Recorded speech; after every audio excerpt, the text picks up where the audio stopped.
வணக்கம் நண்பர்களே, இது நம்முடைய காற்றோடு பேச.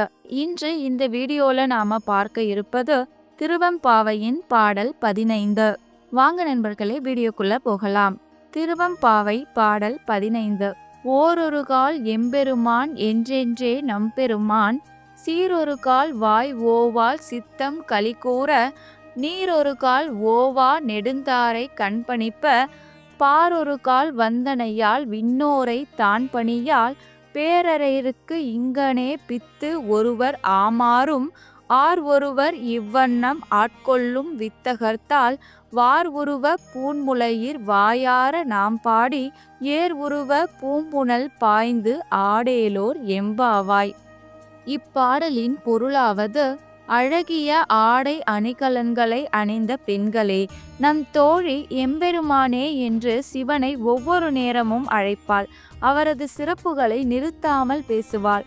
மனமகிழ இவ்வாறு அவள் அவரது சிறப்புகளை பேசுவதால் கண்களில் கண்ணீர் தாரை தாரையாக பெருகும். அந்த பக்தி பரவச உலகில் இருந்து அவளால் இந்த பூமிக்கு மீண்டும் வரவே இயலாத நிலை ஏற்படும்.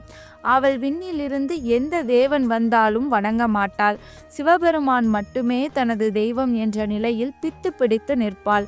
அவளைப் போலவே நம்மையும் ஆட்கொள்ள காத்திருக்கும் வித்தகனான சிவனின் தாள் பணிந்து பாடுவோம். பூக்கள் நிறைந்த கலப்பை வடிவிலான குளத்தில் பாய்ந்து நீராடுவோம். இதுவே பாடலின் பொருளாகும்.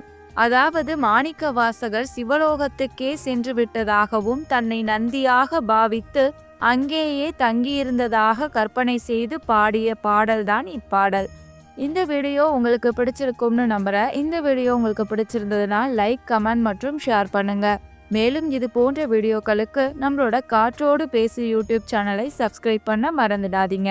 திருவெம்பாவை பாடல் 16 சந்திப்போம். நன்றி.